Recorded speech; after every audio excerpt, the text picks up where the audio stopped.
إن الحمد لله نحمده ونستعينه ونستغفره ونعوذ بالله من شرور أنفسنا ومن سيئات أعمالنا من يهد الله فلا مضل له ومن يضلل فلا هادي له أشهد أن لا إله إلا الله وحده لا شريك له وأشهد أن محمدا عبده ورسوله أما بعد فإن خير الحديث كتاب الله وخير الهدي هدي محمد صلى الله عليه وآله وسلم وشر الأمور محدثاتها وكل محدثة بدعة وكل بدعة ضلالة أما بعد فأعوذ بالله السميع العليم من الشيطان الرجيم من همزه ونفخه ونفثه بسم الله الرحمن الرحيم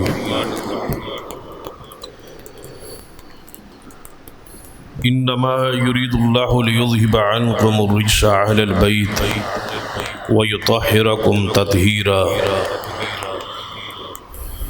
رب اشرح لي صدري ويسر لي أمري واحلل عقدة من لساني يفقهوا قولي رب زدني علما سبحان ربك رب العزة عما يصفون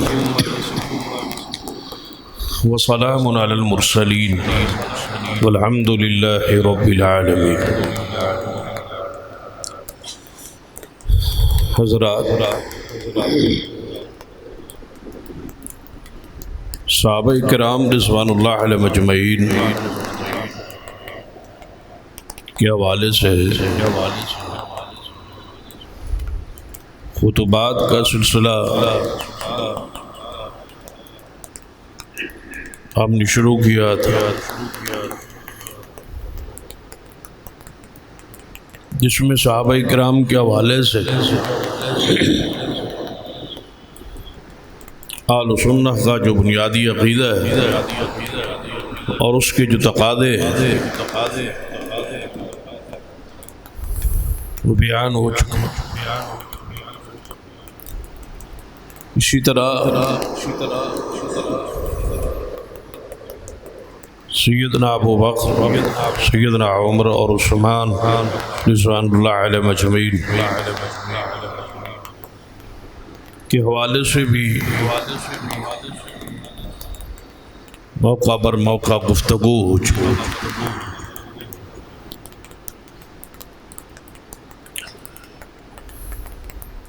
تو لازم امر ہے کہ تمام محدثین کرام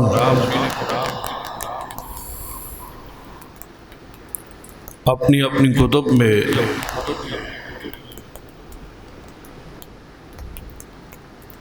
اصحاب النبی رضوان اللہ علیہ مجمعین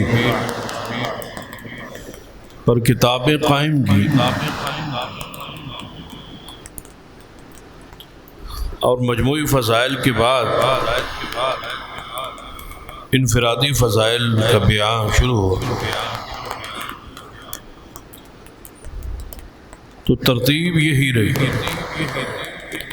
ابو بکر، عمر، عثمان اور اس کے بعد سیدنا علی رضی اللہ تعالی. جتنے بھی آپ اصحاب رسول پہ کتابیں پڑھیں تو فضائل بیان کرنے میں، درجات بیان کرنے میں چوتھے نمبر پر محدثین کرام نے سیدنا علی رضی اللہ تعالی عنہ کا ذکر خیر کیا ہے. میں مناسب سمجھتا ہوں کہ آج کی گزارشات صرف ان کی سیرت اور شان پر ہی محدود رکھ، تاکہ سلف صالحین کا طریقہ ہے اس کے مطابق محبت عقیدت کا اظہار بھی ہو جائے۔ اور سیدنا علی رضی اللہ تعالی عنہ کی سیرت کے چند پہلو بھی ہمارے سامنے آئے۔ امام احمد بن حنبل کا وہ قول کئی دفعہ بیان ہو، آپ فرماتے ہیں کہ انفرادی جو فضائل ہیں وہ سب سے زیادہ جو بیان کیے گئے ہیں احادیث میں تو وہ سیدنا علی رضی اللہ تعالی، ایک ہوتی ہے مجموعی شان اور دوسرا ہوتا ہے انفرادی فضائل پر روایات کی کثرت۔ تو سیدنا علی رضی اللہ تعالی آپ کی شان میں سیرت پر بہت ساری روایات موجود، اس کی کئی وجوہات ہو سکتی ہیں۔ سب سے بڑی وجہ کہ سیدنا علی رضی اللہ تعالی کے خلاف نبی علیہ الصلوۃ والسلام کے زمانے میں ہی کچھ شکایات ایسی آئیں کہ نبی علیہ الصلوۃ والسلام نے شان علی پر، دفاع علی پر کئی خطبات ارشاد فرمائے۔ جس وقت آپ نے وہ معروف حدیث بیان کہ من کنت مولاہ فعلی مولاہ، تو اس کا بھی سیاق و سباق کچھ اسی طرح کہ بعض لوگوں نے آپ کے خلاف نبی علیہ الصلوۃ والسلام سے کچھ شکایات کی، تو آپ نے ایسی جامع بات فرمائی تاکہ آئندہ کسی شخص کو سیدنا علی رضی اللہ تعالیٰ کے حوالے سے شکایت کی ہمت ہی نہ ہو، یہ جسارت ہی پیدا نہ ہو۔ اور وہ انداز کیا تھا؟ من کنت مولاہ فعلی مولا۔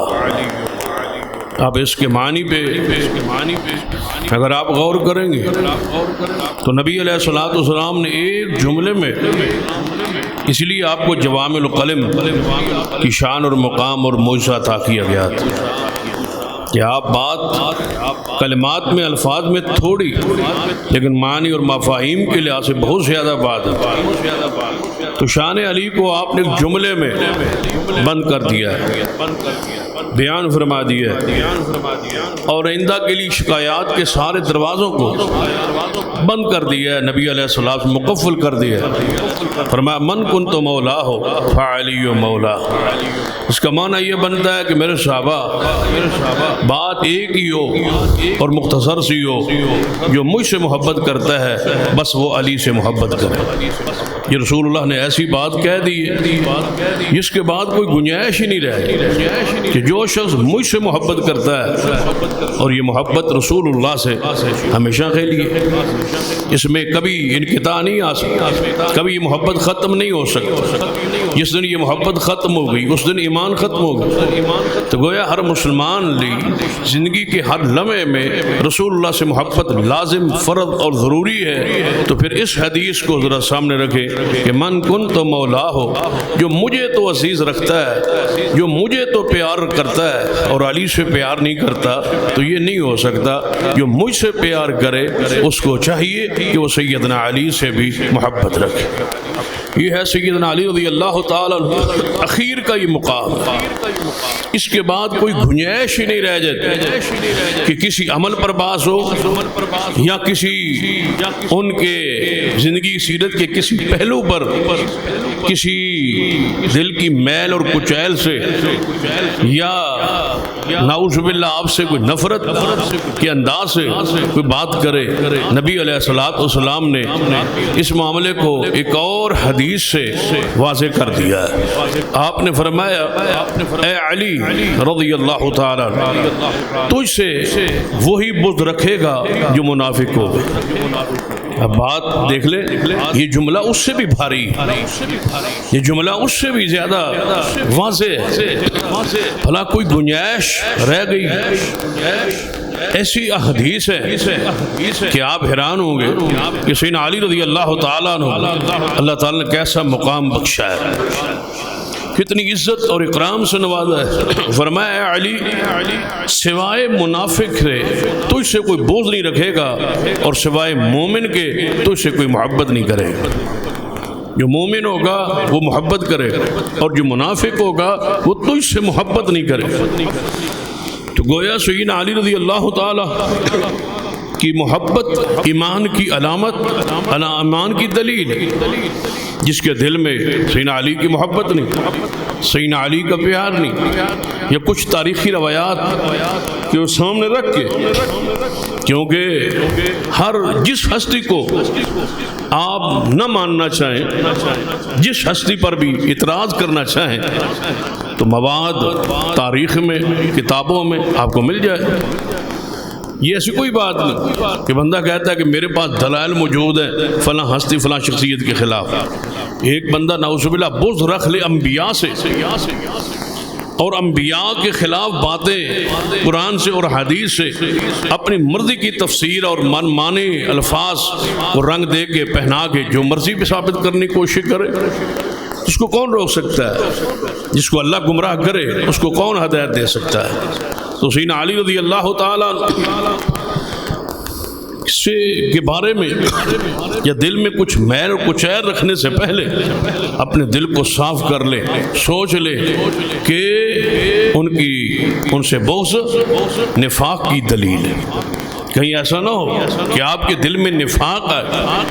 ہمارے ہاں ایک انداز ہے خطابت کا، اس سے بھی پرہیز کرنی چاہیے۔ وہ انداز کیا ہے؟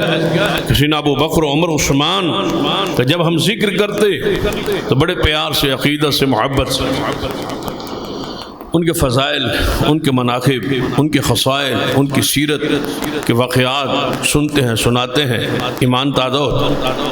لیکن سیدنا علی رضی اللہ تعالیٰ کو جب ذکر خیر آتا ہے، آپ کی سیرت بیان کرنے کا جب پہلو آتا ہے، تو اکثر ہم لاشعوری طور پر، شعوری طور پر تو میں کہہ ہی نہیں سکتا، اس لیے کہ یہ تو ایمان کی ہی چیز منافی، لاشعوری طور پر لوگوں کو مطمئن کرنے کے لیے تقابل کا انداز شروع ہو جاتا ہے کہ اگر سیدنا علی کا یہ مقام ہے تو سیدنا صدیق کا یہ ہے، سیدنا عمر کا یہ ہے، سیدنا عثمان کا یہ ہے۔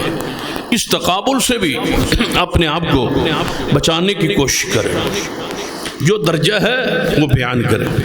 نبی علیہ السلام نے تو نبیوں کے درمیان آپ نے روکا ہے تقابل سے کہ نبیوں کی شان بیان کرتے ہوئے آپس میں تقابل نہ ہو کہ فلاں نبی کی یہ شان ہے تو ہمارے نبی کی یہ شان ہے، اس نبی کی یہ شان ہے تو ہمارے پیغمبر کی یہ شان ہے، یہ تقابل نہ ہو۔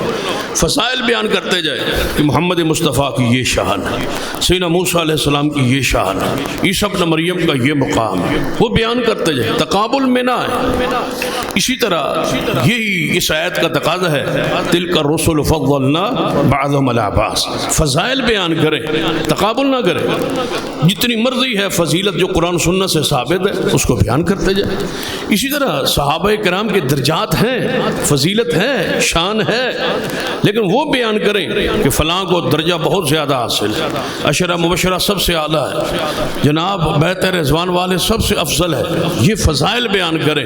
دوسروں کو کم بیان کرنے کا انداز نہ ہو کہ اس کی کوئی حیثیت نہیں اس کے مقابلے میں، اس کا کیا درجہ ہے اس کے مقابلے میں، بس فضیلت بیان کرتے جائیں تاکہ آپ کہیں بغض رکھنے والوں میں، اناد رکھنے والوں میں دل میں میل کچیل کہیں پیدا نہ ہو، بالخصوص اہل بیت کے بارے میں اور سیدنا علی رضی اللہ تعالیٰ کے بعد، کیونکہ آپ کی شخصیت انتہائی حساس ہے اس لحاظ سے کہ سیدنا علی خود فرماتے ہیں، یہ روایت، یہ عصر خود بیان کرتے ہیں، لیکن یہ حکم کے لحاظ سے حدیث مرفوع کا یہ درجہ رکھتی ہے۔ حضرت علی رضی اللہ عنہ فرماتے ہیں کہ میری وجہ سے 2 گروہ جہنم میں جائے، ایک گروہ میری شان بڑھائے گا اور ایک گروہ بدبخت میری شان گھٹائے گا. بڑھانے والا بھی جہنم میں جائے گا اور گھٹانے والا بھی جہنم میں جائے گا. جب یہ معاملہ ہے، ایک ہستی ایسے کنارے پہ کھڑی ہے کہ جس کی فضیلت بڑھانے سے بھی بندہ گمراہ ہے اور جس کی فضیلت شان درجہ گھٹانے سے بھی بندہ گمراہ ہے، دونوں طرف آ گئے تو لہذا بچاؤ کا، سلامتی کا راستہ اعتدال کا راستہ ہے. اور وہ راستہ یہ ہے کہ آپ شان بیان کریں، عظمت بیان کریں، ان کے درجات بیان کریں، ان کے فضائل بیان کریں. اور فضائل بھی وہی اور ہوتی بھی فضیلت وہی ہے جو قرآن سے ثابت اور حدیث سیاح سے ثابت. فضیلت وہی ہے. آپ کیا سمجھتے ہیں ان کو شان کیا ہے، درجہ کیا ہے، جب تک اللہ بیان نہ کرے اور رسول اللہ بیان نہ کرے. بنانے والا اللہ ہے، بھیجنے والا اللہ ہے، شان عطا کرنے والا اللہ ہے. تو اللہ تعالیٰ بیان کرے گا یا محمد مصطفیٰ صلی اللہ علیہ وسلم پر آسمان سے وہی آئے گی، آپ بیان کریں. تو فضیلت وہی ہے. جو کچھ آپ نے اللہ اس کے رسول سے آپ تک بات پہنچی ہے وہ فضیلت ہے، وہ درجہ ہے. تو آئی سیدنا علی رضی اللہ تعالی عنہ کے بارے میں بہت ساری ایسی چیزیں ہیں جو عوام الناس میں معروف کر دی گئی. شان میں بڑا اتری اور شان میں کمی. ہم نے اعتدال کا راستہ کر رکھنا ہے. اور آج کی گفتگو صرف آپ کی سیرت کے حوالے سے ہے، آپ کی شان کے حوالے سے ہے. باقی بہت سارے ایسے معاملات ہیں جو آئندہ خطبات میں اس پر بحث ہو سکتی ہے اور وہ باتیں آ سکتی ہیں. لیکن آج کی گزارشات صرف آپ سے عقیدت اور محبت کے اظہار کے لیے آپ کی سیرت اور آپ کی شان کا وہ پہلو، آپ کی سیرت کے کچھ چند گوشے آپ کے سامنے بیان کروں. سیدنا علی رضی اللہ تعالیٰ کی اولاد پاک، نسل پاک آج تک دنیا میں موجود ہے. آپ کی اولاد میں سے تقریباً جو کچھ میں نے پڑھا ہے اس کے مطابق آپ کی اولاد، بیٹے اور بیٹیاں اگر ملا کے بیان کی جائے تو 30 کے قریب ہے. آپ کے بیٹے اور بیٹیاں، جن میں 17 آپ کی بیٹیاں ہیں اور 13 آپ کے بیٹے ہیں. ان میں سے 5 بیٹے ایسے ہیں جن سے اولاد کا سلسلہ آپ کا جاری ہے. اور نبی علیہ السلام کی نسل پاک قیامت تک جو جاری رہنے کا اللہ کا وعدہ ہے. ان شانک هو الابتر، کہ آپ کا دشمن بے نام و نشان ہو جائے گا. جب آپ کا بیٹا ابراہیم فوت ہوا تو لوگوں نے کہا پیغمبر کے نام ختم ہو جائے گا، نعوذ باللہ. تو اللہ نے جواباً فرمایا ان شانک هو الابتر، آپ کی نسل تو ہے اور رہے گی. تو گویا آپ کی نسل سیدہ فاطمہ الزہرا اور سیدنا علی رضی اللہ تعالی عنہ سے آگے جو ہے وہ نسل پاک. تو حضرت فاطمہ الزہرا کے 2 بیٹے سیدنا حسن اور سیدنا حسین رضی اللہ تعالی عنہما، ان سے حضرت علی کی اولاد جاری ہے. اسی طرح آپ کے 3 اور بیٹے، ایک کا نام عباس ہے جسے عباس علمبردار کہا جاتا ہے، جو کربلا کے میدان میں تھے. تو سیدنا عباس اور سیدنا عمر اور سیدنا محمد بن حنفیہ، یہ 3 بیٹے آپ کے اس کے علاوہ ہیں جن سے آج تک آپ کی اولاد کا سلسلہ جاری ہے. سیدنا علی رضی اللہ تعالی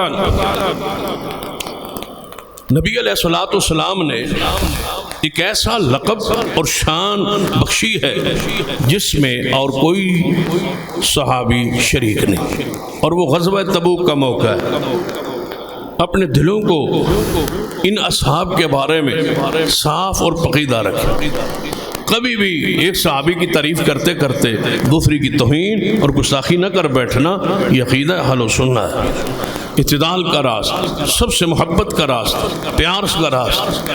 تو سیدنا علی رضی اللہ تعالیٰ کو ایک اعزاز ایسا نصیب ہوا جس میں اور کوئی شریک نہیں، اور وہ غزوہ تبوک کا موقع. نبی علیہ السلام نے جب تبوک کا سفر شروع کیا تو یہ ایک لمبا راستہ تھا، مدینہ پاک سے تبوک جانا اور پھر تبوک سے، یعنی تقریباً یہ 1 مہینے کی مسافت تھی آنے جانے کی صرف. تو نبی علیہ السلام اس کے لیے صحابہ کرام کو تیار کیا. تو پہلے جو غزوات تھے وہ زیادہ تر خندق ہو، احد ہو، وہ مدینہ میں تھے۔ بدر بھی بنسبت باقی علاقوں کے مدینہ کے قریب تھا، لیکن تبوک ایک لمبا سفر تھا، اور گھر میں آپ کی ازواج مطہرات تھیں، اہل بیت تھی، بیٹی یہاں تھی، اور ان کے پھر آگے اولاد۔ تو لازمی امر تھا کہ ایک بندہ، ایک مرد اہل بیت کی نگرانی اور ذمہ داری اور چیزوں کے آنے جانے لے جانے دینے میں ایک فرد موجود ہو۔ تو نبی علیہ الصلوۃ والسلام نے جب گھر کے معاملات چلانے کے لیے، نگرانی کے لیے ان امور کی سیدنا علی کا انتخاب کیا۔ آپ نے فرمایا اے علی، ہم جا رہے تبوک کی طرف، آپ گھر میں رہیں اور گھر کے جو معاملات ہیں، اہل بیت کے جو معاملات ہیں، ان کا خیال نگرانی رکھیں، اور میں اور میرے صحابہ ادھر جا رہے ہیں۔ اور یہ بات بھی آپ کے علم میں کہ تبوک کے سفر پر بہت سارے منافقین جو تھے وہ رہ گئے، رک گئے تھے، وہ نہیں گئے تھے، بہانے بنا کے واپس پلٹ آئے تھے۔ کسی نے کچھ کہا، کسی نے کچھ کہا، مختلف بہانے، جب کام نہ کرنا ہو تو بہانے ہوتے ہیں، بہانے بناتے رہے۔ سیدنا علی رضی اللہ تعالیٰ عنہ نہیں گئے تو کس کے حکم سے؟ رسول اللہ صلی اللہ علیہ وسلم کے حکم سے۔ جیسے بدر میں سیدنا عثمان نہیں گئے کیونکہ حضور کی بیٹی سیدہ رقیہ بیمار تھی، ان کی زوجہ تھی، تو ان کی تیمارداری کے لیے رسول اللہ نے فرمایا آپ رک جائیں، تو سیدنا عثمان رک گئے تھے۔ ایسے ہی سیدنا علی رضی اللہ تعالیٰ روک دیا گیا۔ نبی علیہ السلام نے فرمایا کہ آپ رک جائیں، آپ نہ آپ اہل بیت کے معاملات کو چلائیں۔ منافقین نے جب دیکھا کہ سیدنا علی نہیں گئے تو اس چیز کو انہوں نے بطور ثبوت اور دلیل پیش کرنا شروع کر دیا۔ کوئی بات نہیں، اگر ہم نہیں گئے تو گئے علی بھی نہیں، اگر ہم نہیں نہ گئے تو علی بھی تو نہیں گئے۔ اب ان کے علم میں نہیں تھا کہ علی پاک کیوں نہیں گئے، کس کی مرضی سے نہیں گئے، وہ تو اللہ اس کے رسول کی مرضی سے رکے اور یہ اپنی مرضی سے رکے۔ ان کے دل میں نفاق ہے، علی پاک کے دل میں تو ایمان ہے۔ یہاں تو رکنے کی صرف ایک ہی وجہ ہے کہ رسول اللہ نے فرمایا، اب رک گئے۔ تو منافقین نے اپنے لیے یہ بات حوصلہ افزا سمجھی کہ ہمارے لیے کوئی ایسا مسئلہ نہیں ہے، اگر ہم نہیں گئے تو علی پاک بھی نہیں گئے۔ سیدنا علی نے یہ بات سنی تو انہیں ناگوار گزری، انہوں نے گھوڑے پہ سوار ہو گئے، پیچھے جا حضور کو پہنچ گئے۔ مدینے سے باہر آپ جا چکے تھے، پیچھے سے آپ پہنچ گئے۔ فرمایا علی آپ یہاں؟ فرمایا یا رسول اللہ صلی اللہ علیہ وسلم، منافق یہ باتیں کر رہے ہیں۔ یعنی منافقین نے اس وقت بھی علی پاک کو معاف نہیں کی۔ یا رسول اللہ میرے بارے میں منافقین یہ باتیں کر رہے، ہم نہیں گئے تو علی پاک بھی نہیں گئے۔ آپ نے فرمایا اے علی آپ وہاں رک جائے، وہ نہیں آئے تو اپنی مرضی سے، آپ نہیں آئے تو اللہ اور رسول کی مرضی سے، اور تیری اور میری مثال تو ایسے ہی ہے جیسے موسیٰ علیہ السلام سے ہارون علیہ السلام۔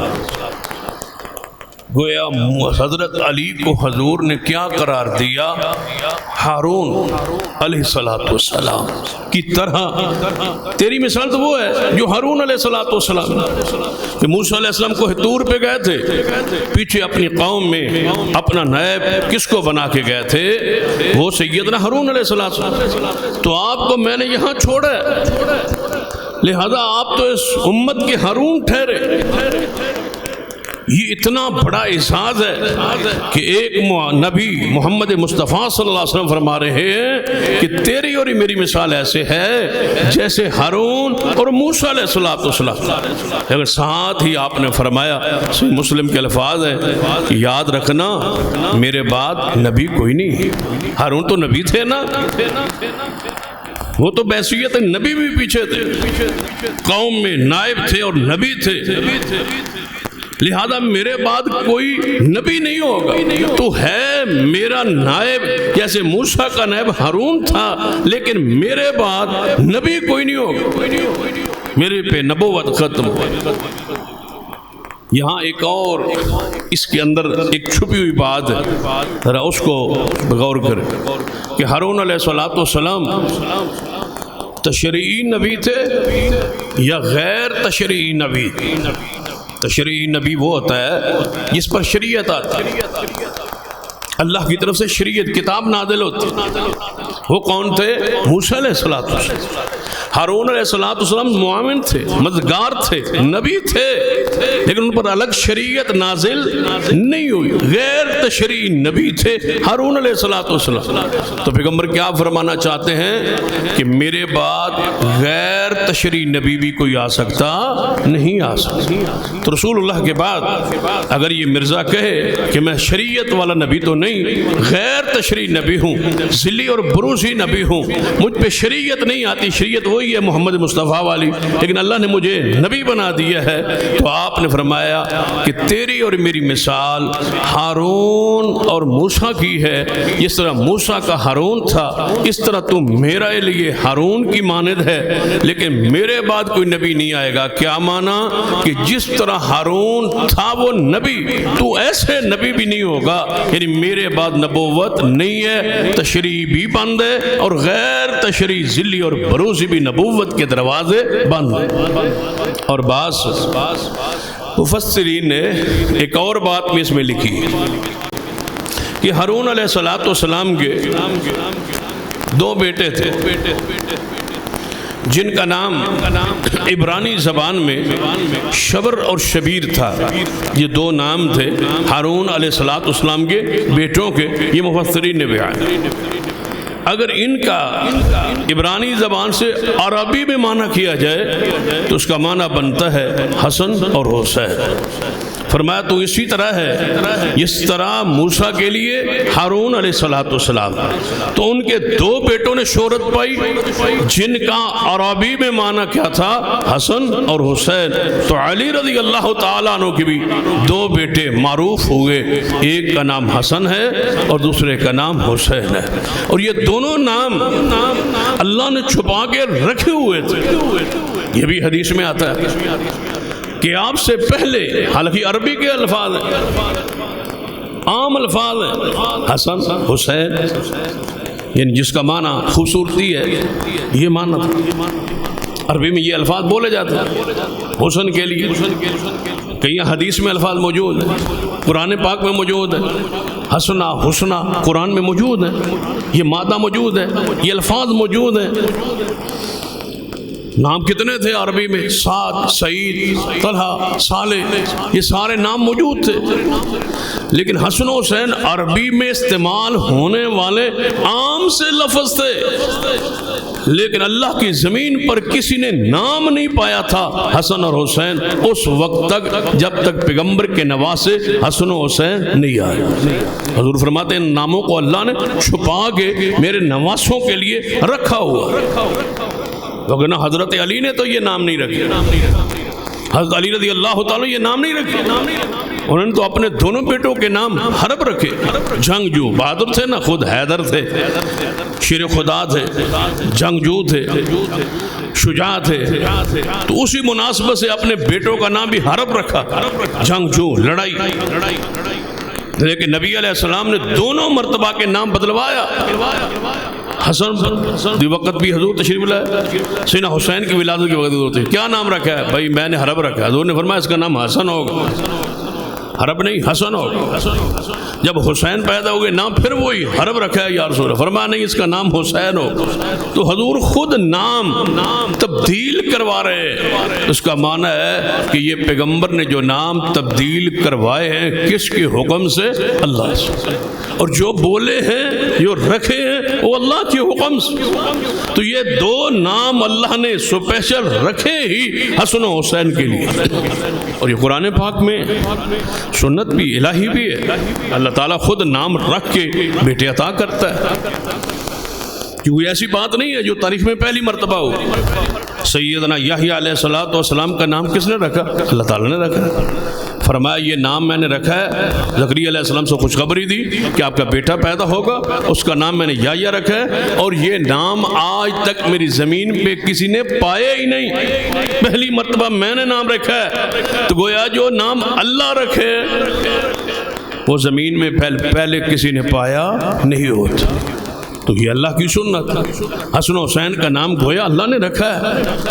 تو سیدنا علی رضی اللہ تعالی اس امت کے ہارون امت کہا جاتا ہے، سیدنا علی رضی اللہ تعالی عنہ۔ سیدنا علی رضی اللہ تعالی عنہ لوگوں نے بہت سارے اعتراض کیے، وہ خلافت پہ آ گئے اور خلافت کے وہ حقدار نعوذ باللہ نہیں تھے، ایسی ایسی باتیں مشہور کی ہے ان لوگوں نے جو سیدنا علی سے محبت نہیں رکھتے، بغض رکھتے، ایسے لوگوں نے بہت سارے اعتراض کی۔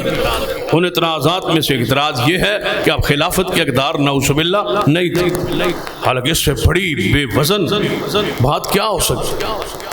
سیدنا عمر رضی اللہ تعالیٰ نے جو 6 بندوں کی کمیٹی بنائی تھی اس میں نام کیا سیدنا علی کا نہیں تھا۔ سیدنا عمر الہامی شخص نہیں ہے، یعنی جو احادیث ہوتی ہیں ذرا ان پہ غور بھی کیا کریں۔ رسول اللہ فرماتے کیا ہے کہ ہر امت میں کوئی نہ کوئی محدث ہوتا ہے جو نبی نہیں ہوتا اور اللہ اس کے دل میں الہام کرتا ہے، اگر کوئی ایسا شخص ہے میری امت میں تو وہ عمر فاروق رضی اللہ عنہ۔ سیدنا عمر جو کہتے تھے، جو بولتے تھے، اللہ تعالیٰ قرآن کی صورت میں وہ نازل کر دیتے۔ ایسے الہامی کئی فیصلے اس پر محدثین نے کتابیں لکھی ہیں، 18 آیات ہیں، 22 آیات ہیں جو سیدنا عمر کی رائے پر نازل ہوئی۔ تو سیدنا عمر کے بارے میں ایک اور حدیث بھی ہے کہ اللہ تعالیٰ نے سیدنا عمر کی زبان پر حق اور ان کے دل پر حق کو جاری کر دیا۔ جب زبان پر حق جاری ہے، سیدنا عمر کیا فرماتے ہیں، 6 بندوں کی کمیٹی میں سیدنا علی کا نام رکھا ہے خلافت کے۔ اگر اہل نہیں ہے تو خلافت کے منصب پہ جو کمیٹی بنائی گئی انتخاب کے لیے، اس میں سیدنا علی کا نام کیوں ہے؟ پھر آپ کو بتایا گیا سیدنا طلحہ نے نام واپس لے لیا، سیدنا سعد نے نام واپس لے لیا، سیدنا زبیر نے نام واپس لے لیا، پیچھے 3 بندے رہ گئے، سیدنا عثمان اور سیدنا علی۔ عبد الرحمن ابن عوف، تو عبد الرحمن ابن عوف نے فرمایا اگر مجھے آپ دونوں ثالث بنا دیں تو میں تم میں سے ایک کا انتخاب کر دیتا ہوں۔ فرمایا ہمیں دونوں کو قبول ہے۔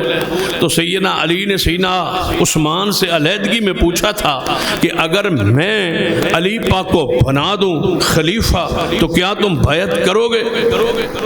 سیدنا عثمان نے فرمایا ہاں بیعت کیوں نہیں کروں گا، میرے نزدیک علی پاک خلافت کے حقدار ہیں۔ سیدنا علی سے الگ دیمگی میں پوچھا اگر میں عثمان کو بنا دوں تو مانو گے؟ فرمایا کیوں نہیں مانوں گا۔ تو سیدنا عثمان کی نظروں میں بھی، عبد الرحمن ابن عوف کی نظروں میں بھی انتخاب کس کا ٹھیک ہے؟ سیدنا علی۔ پھر ذرا اس پر غور کرتے آگے بڑھتے، میں اس لیے کہا کرتا ہوں بجائے واقعات کسی آپ کو سنانے کے وہ چیزیں آپ کو بتا دیجئے جو آپ کے علمی طور پر آپ کے ذہن میں آئے اور آپ اس کے لیے تیار ہو۔ کوئی بات ہو تو آپ اس کو جواب یا بات آپ کے ذہن میں دل و دماغ میں بیٹھی ہو۔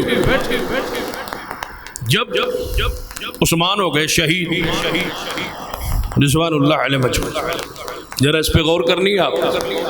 سیدنا عثمان شہید ہو گئے، عبد الرحمن ابن عوف کیا تھے؟ ثالث، کہ دونوں میں سے ایک کو بنا دیتے۔ عثمان نے کہا سیدنا علی بن جائیں تو ٹھیک ہے، سیدنا علی نے فرمایا اگر عثمان بن جائیں تو ٹھیک ہے۔ اب عثمان بن کے شہید ہو گئے تو اب ان 6 میں سے باقی کون کون؟ سعد موجود تھے، عبد الرحمن ابن عوف موجود تھے، طلحہ موجود تھے، سعد موجود تھے، زبیر موجود تھے، 5 بندے موجود تھے، 5 نے مل کے بیعت کی۔ دیکھ لیں 5 نے کوئی اعتراض کیے؟ طلحہ و زبیر رکے رہے بیعت سے، اس سے انکار نہیں، لیکن اپنے آپ کو خلافت کے لیے نہ پیش کیا نہ علی کے بننے پر اعتراض۔ اب وہی 3 شخصیات ہیں، عثمان، عبد الرحمن اور علی۔ عثمان شہید ہو گئے، عبد الرحمن ابن عوف ثالث، اب کون پیچھے رہ گئے؟ علی رضی اللہ تعالی۔ کسی نے آپ کے مقابلے میں خلافت کا دعویٰ ہی نہیں کیا، سینہ طلحہ کیا فرماتے تھے کہ قاتلین عثمان سینہ علی کی گروہ میں شامل ہیں، وہ ہمیں آرے حوالے کیے جائے تو ہم علی کو خلیفہ مانتے، اپنی حکومت خلافت کا اعلان نہیں کیے۔ زبیر کا بھی یہی موقف، سینہ میر معاویہ کا بھی یہی موقف، لیکن شام کے گورنر تھے، حکومت کا ایک بہت سارا علاقہ حصہ ان کے زیر کنٹرول تھا، خلافت حکومت کا اعلان کر سکتے تھے نہیں۔ جس طرح سینہ عمر عثمان کے زمانے میں گورنر کی حیثیت سے رہے، وہی کیفیت وہی حالت اپنی قائم رکھ، فرمایا ہوں میں گورنر، خلیفہ اس امت کا علی ہے، بیعت تب کریں گے جب حضرت علی کے صفوں سے وہ قاتل نکلیں گے جو سینہ عثمان کے قتل میں ملوث۔ خلافت کا اعلان نہیں کی، کسی نے نہیں کہا میں حقدار ہوں، سوال ہی پیدا۔ سینہ عبداللہ ابن عباس سے پوچھا گیا، یہ بات بھی بڑی پتہ کی، عبداللہ ابن عباس حضور کی چچا کے بیٹے، ان سے پوچھا گیا، ایک طرف حضرت امیر معاویہ رضی اللہ تعالی اور ایک طرف حضرت علی رضی اللہ تعالی، اگر فرض کیا آپ کو انتخاب کا یعنی کہ موقع دیا جائے کہ ان دونوں میں سے خلافت کے لائق کون ہے تو آپ کس کو کہیں گے؟ ابن عباس نے فرمایا اگر خلافت کے لحاظ سے مجھ پر انتخاب آ جائے تو میں انتخاب سیدنا علی کا کروں۔ فرمایا وہ کیوں؟ فرمایا قرآن کہتا ہے کہ سارے مہاجرین جو صحابہ ہیں اولئک ہم الصادقون، وہ سچے۔ تو پھر قرآن کہتا ہے یا ایھا الذین آمنوا اتقوا اللہ وکونوا مع الصادقین، اے ایمان اللہ سے ڈرو، سچوں کے ساتھ ہو جاؤ۔ قرآن صدیق حضرت عمر علی کو صدیقین میں سے شمار کرتا ہے کیونکہ وہ مہاجر ہیں، اور حضرت قرآن کہتا ہے سچوں کے ساتھ ہو جاؤ۔ مجھے قرآن یہ کہتا ہے کہ میں علی پاک کی خلافت کا حقدار وہی لائق ہے اور انہیں سمجھوں کہ قرآن کہتا ہے سچوں کے ساتھ ہو۔ فرماتے ہیں حضرت میر معاویہ صحابی رسول ہے، خاتمے وہی ہے، خال المومنین ہے، لیکن مہاجرین میں شامل نہیں، مہاجرین کو درجہ فضیلت حاصل۔ قرآن پاک نے خود کہا ہے لا یستوی منکم من انفق من قبل الفتح وقاتل، وہ لوگ جو فتح مکہ سے پہلے ایمان لائے اور جہاد کیا، اولئک اعظم درجۃ من الذین انفقوا من بعد وقاتلوا، وہ ان سے زیادہ درجہ رکھتے، اولئک اعظم درجۃ، درجے میں وہ بلند ہیں، درجہ ان کو حاصل ہے کن سے؟ جو فتح مکہ کے بعد ایمان لے آئے اور فتح مکہ کے بعد اللہ کی راہ میں مال خرچ کیا، وہ پہلے والوں کو درجہ فضیلت میں نہیں، برابر نہیں، درجہ ان کو حاصل۔ جب درجہ ان کو حاصل ہے تو سیدنا علی فتح مکہ سے پہلے نہیں، بلکہ صرف اتنا اختلاف، اتنا علماء نے کہا ہے، ایک حدیث میں ہے سب سے پہلے ایمان صدیق لائے، دوسری حدیث میں سب سے پہلے ایمان علی لائے۔ اب دونوں کا تطبیق دیتے ہوئے محدثین نے کہا ہے کہ بڑوں میں صدیق اور بچوں میں علی، وگرنہ تو دونوں بارے میں الگ الگ حدیث ہے۔ اول ایمان لانے والے صدیق ہے، دوسری حدیث ہے پہلے ایمان لانے والے علی۔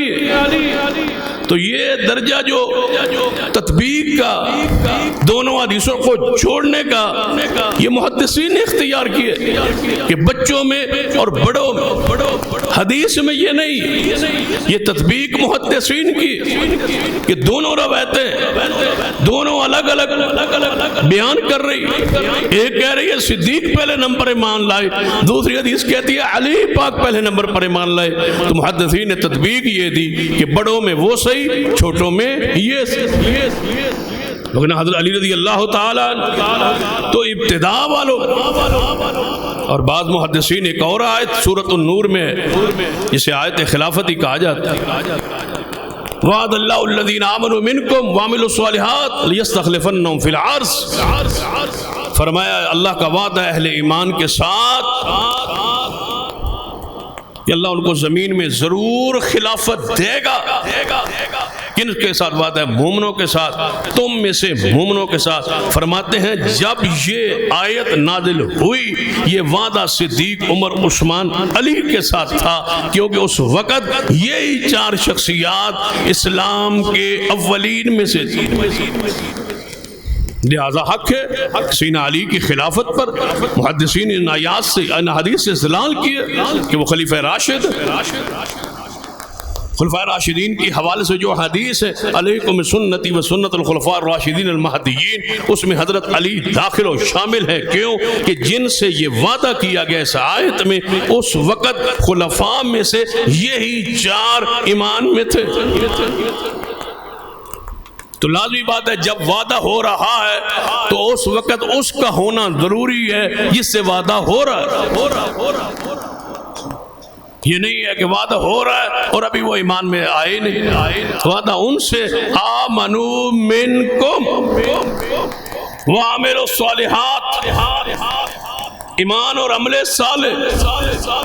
قرآن کے اسلوب سے ایک اور بات ثابت ہوتی ہے، یہ 4 ہستیاں آمنوا منکم وعملوا الصالحات کے مصداق ہے. ایمان بھی صحیح ہے، اعمال بھی درست. نہ ایمان میں شک نہ اعمال میں شک. جنہیں اللہ کہتا ہے کہ جن کو میں خلافت دوں گا ان کا ایمان بھی ہوگا اور ان کے اعمال صالح بھی ہوں گے. تو ایک عام آدمی اٹھ کے کیسے کہہ سکتا ہے کہ ان کے اعمال ٹھیک نہیں؟ اعمال کی بنیاد پر تو خلافت مل رہی. قرآن کا وعدہ ہے خلافت کا، لیکن کس سے؟ جس کا ایمان آمنوا منکم وعملوا الصالحات. اس لیے میں کہا کرتا ہوں کہ تاریخ کی روشنی میں صحابہ کو نہ پڑھو، قرآن کی روشنی میں پڑھو. قرآن کی روشنی میں ان کی حیثیت کو، مقام کو، شان کو، درجے کو مان لو. اس کے بعد تاریخی روایات پڑھو. جو ان کے حق میں ہے وہ ٹھیک ہے، جو ان کے خلاف ہے کہیں خطا ہوگی، غلطی ہوگی، چھوڑ دو اس تاریخ کو. قرآن حق ہے. قرآن کی روشنی میں ہمارا عقیدہ ہے کہ جنت کا وعدہ سب سے ہے، خلافت کا وعدہ جن ہستیوں کے ساتھ ہے وہ ہے. اللہ نے کیا کہا ہے کہ درجے میں برابر نہیں ہے، درجہ ان کو حاصل ہے، بڑے یہ اولئک اعظم، یہ بڑے ہیں درجے میں. لیکن آخر پہ جا کے کمال کیا رہا. فرمایا وَكُلًّا وَعَدَ اللَّهُ الْحُسْنَىٰ، فرمایا درجے میں یہ زیادہ ہے، جنت کا وعدہ سب کے ساتھ، جنت کا وعدہ ہر کے ساتھ.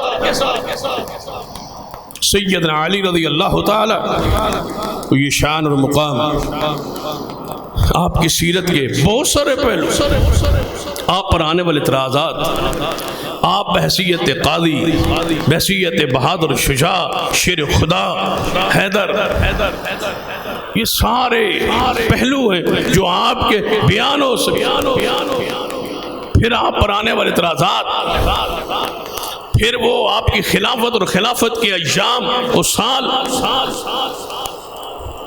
یعنی ہمارے لوگ ہے نا وہ تاریخ شروع ہوئی سیدنا علی کی خلافت کے بعد سے کرتے. چند واقعات ہیں خلافت کے، ان خلافت کے واقعات کی بنیاد پر ناسبی بغض رکھتے اور رافضی جو ہیں وہ درجہ الوہیت پہ لے جاتے.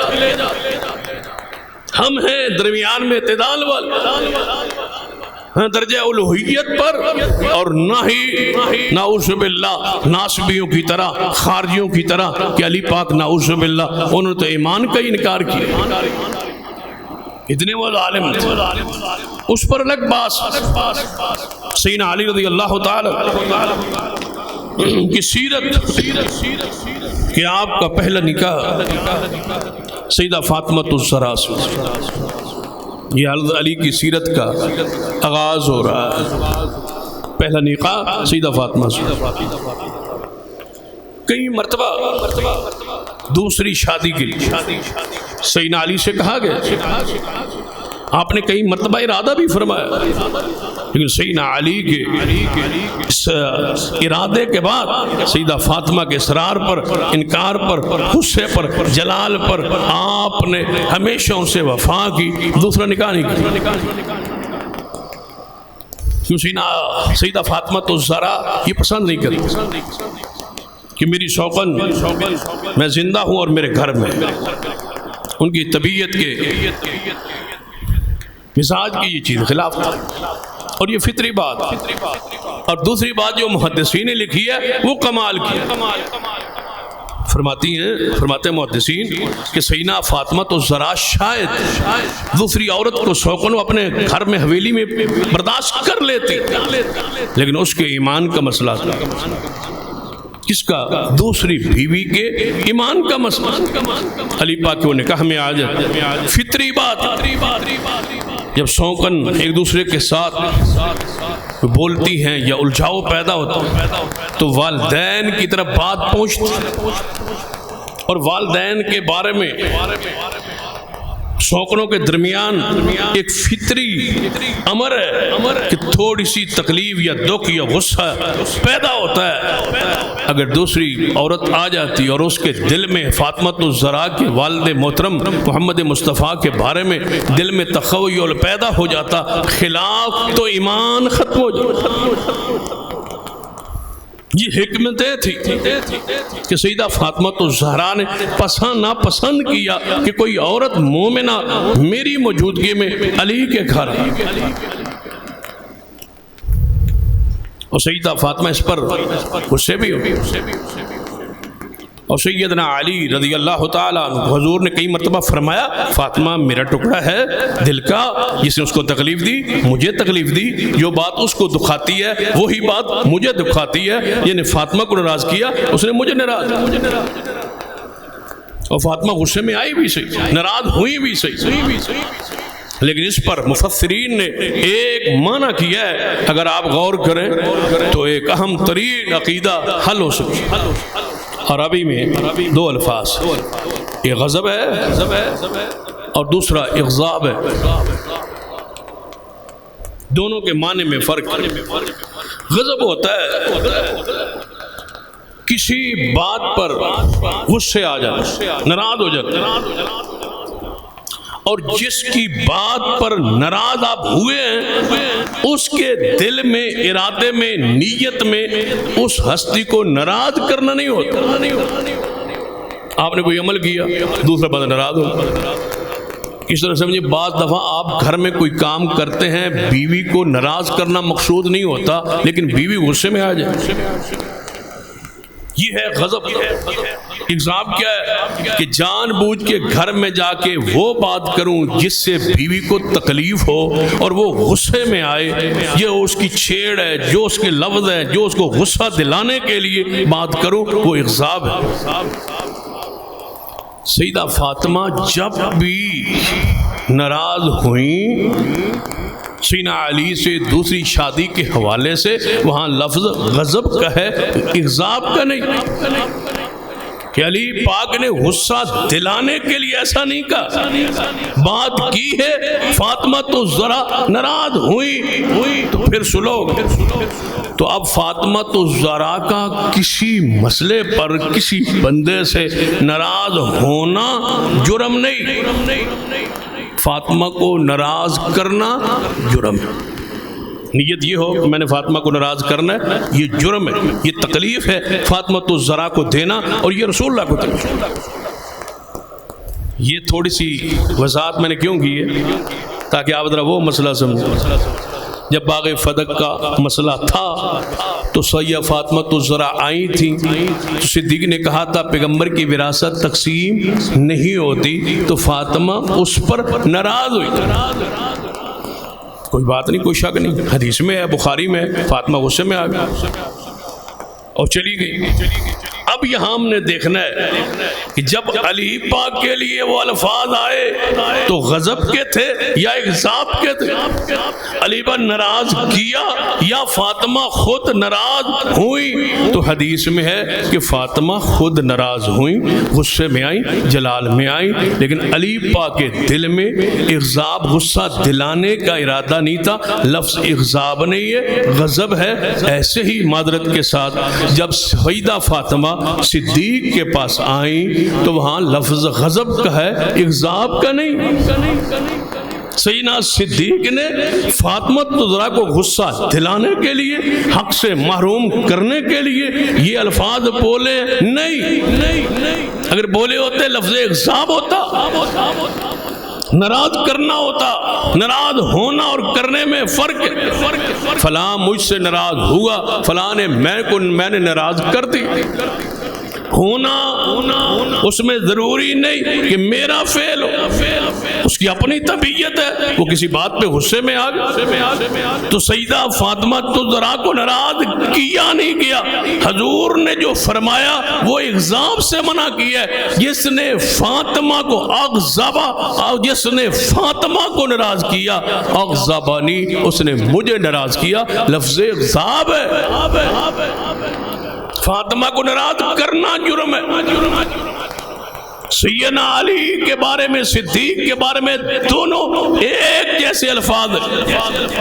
اگر سیدنا علی پر غضب ہو، ناراضگی ہو تو علی کا قصور نہیں، اگر صدیق پر ناراضگی کا اظہار ہو کسی مسئلے پر تو صدیق کا جرم و قصور نہیں۔ اغضاب دونوں حدیثوں میں موجود نہیں ہے۔ آگے بڑھ سیدہ علی رضی اللہ تعالی، سیدہ فاطمہ کی وفات قریب آپ سے آپ کے 2 بیٹے اور 2 بیٹیاں،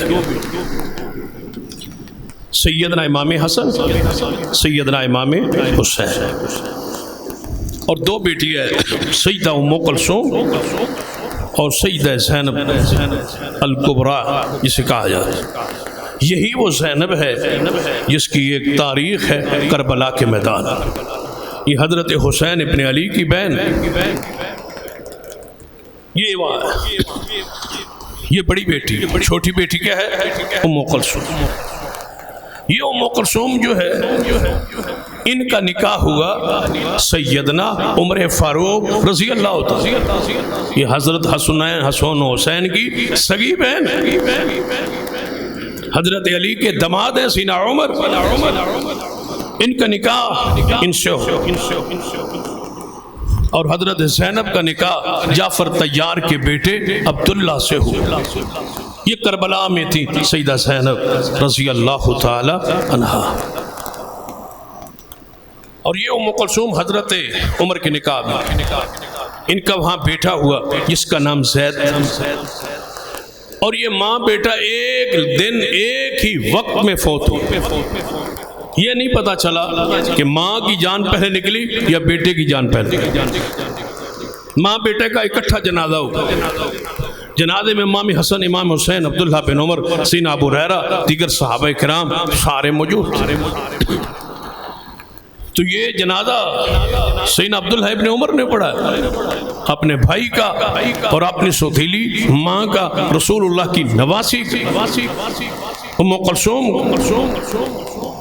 جب سیدہ فاطمہ فوت ہونے لگی تو سیدنا علی کو بلایا اور فرمایا، علی تو نے میری زندگی میں تو دوسرا نکاح نہیں کیا، اب میرے جانے کے بعد نکاح کر لے، کہ میں چلی جاؤں نکاح کر لینا، اور میں نے آپ کے لیے ایک خاص رشتہ بھی پسند کر لیا ہے کہ میری بہن زینب جو ہے رسول اللہ کی بیٹی، میری بڑی بہن، اس کی بیٹی امامہ جوان ہو چکی ہے، ان سے نکاح کرنا تاکہ میری بچوں کا وہ خیال رکھے، وہ میری بھانجی۔ تو حضرت علی نے سیدہ فاطمہ کی وفات کے 9 دن بعد یہ دوسرا نکاح سیدہ امامہ سے، یہ حضور کی نواسی، اور نواسی کا شوہر بھی دماد ہوتا، تو حضور کے دورے دماد کون بنے؟ علی پاک، پہلے بیٹی کے پھر نواسی، اور یہ امامہ سیدنا علی کے نکاح میں،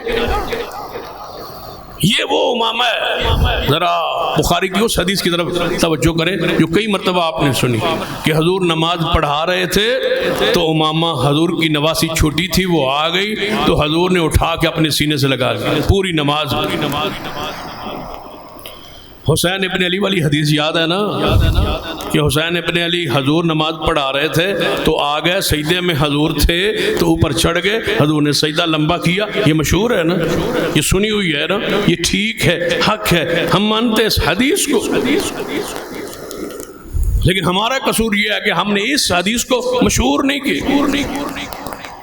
ہم نے یہ بھی رکھا بھائی یہ بھی وہی مشہور کریں گے، وہ کرتے تھے، وہ تو زینب حضور کی بیٹی اور کی بیٹی ہے، نواسی ہے، وہ تو اس پر ہمارا ایمان ہے، ہم نے اس کو مشہور کرنا۔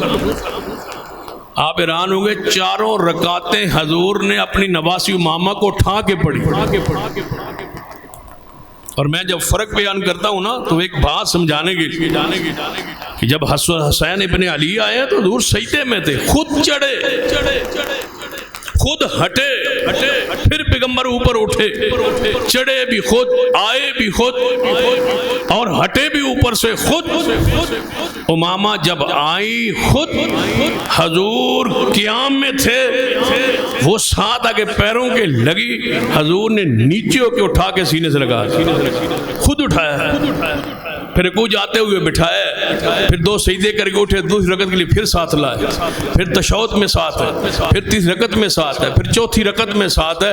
ایسا منظر صحیح البخاری میں موجود، لیکن ہم نہیں بیان کرتے، بیان ہی نہیں، اس انداز میں نہیں بیان کرتے کہ امامہ کی فضیلت بیان ہو۔ امامہ کا نام حضرت علی کے اہل بیت، علی پاک کے نکاح میں سیدنا علی رضی اللہ تعالی کا جو تیسرا نکاح ہے وہ خولہ سے، یہ خولہ بنت قیس، جعفر بن قیس، اس کی یہ بیٹی، یہ حنفیہ ایک قبیلہ تھا، اس قبیلے کے۔ اور یہاں تھوڑی سی بات رک کے سوچنا ہے، یہ جو خولہ ہے یہ وہاں حنفیہ قبیلہ جو تھا وہ نجد، ریاض، سعودیہ، وہاں کے علاقے میں، وہ نجد کا علاقہ ہے، وہاں یہ قبیلہ تھا، وہاں جنگ ہوئی سیدنا صدیق کے زمانے خلافت میں، وہاں سے یہ عورت بحیثیت لونڈی مجاہدین کے ساتھ مدینہ میں پہنچی۔ صدیق امیر المومنین جب لونڈیاں تقسیم ہوئی تو سیدہ خولہ بنت جعفر بن قیس کو صدیق نے علی پاک کے حوالے کیا کہ یہ آپ اس کو آزاد کر کے نکاح کریں، یہ آپ کی مرضی ہے، یہ آپ اگر خلیفہ حق نہ ہو، جہاد صحیح نہیں ہوتا، جہاد صحیح نہ ہو تو لونڈی کا آنا صحیح نہیں ہوتا، لونڈی کا آنا بھی حق، صدیق کی خلافت بھی حق، جہاد بھی حق، اور اس سے ملنے والی علی پاک لونڈی بھی حق۔ اس کا یہاں بیٹا ہوا ہے جس سے حضرت علی کی نسل آگے، تیسرے بیٹے حسن حسین کے بعد یہ تیسرا بیٹا ہے جس سے نسل آپ کی جاری ہے، محمد بن الحنفیہ۔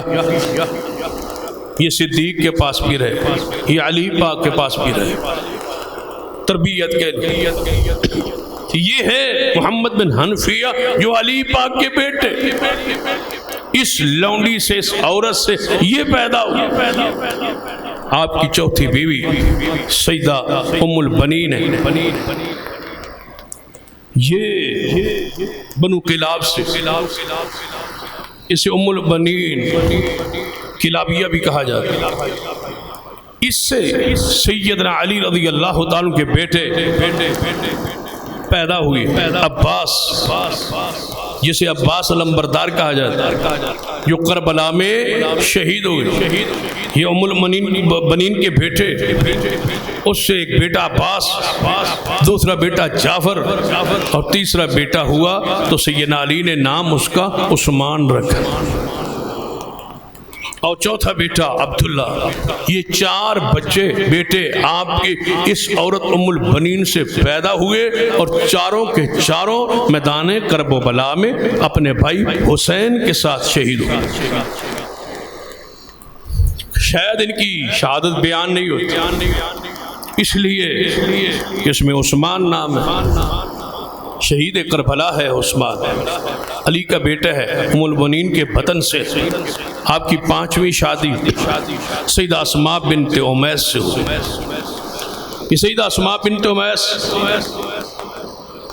اس کا پہلا نکاح جعفر سے ہوا، جعفر طیار، علی کا بھائی، ابو طالب کا بیٹا جعفر طیار سے اس کا پہلا نکاح ہوا۔ غزوہ موتا میں سیدنا جعفر طیار شہید ہو، ان کی یہ بیوی بیوہ ہو اسماء بنت امیس، اسماء بنت امیس کی عدت گزری تو سیدنا علی نے صدیق ابو بکر صدیق سے فرمایا کہ میری بھابی بیوہ ہو چکی اور عدت گزر چکی، اور میں چاہتا ہوں کہ آپ اس سے نکاح کر۔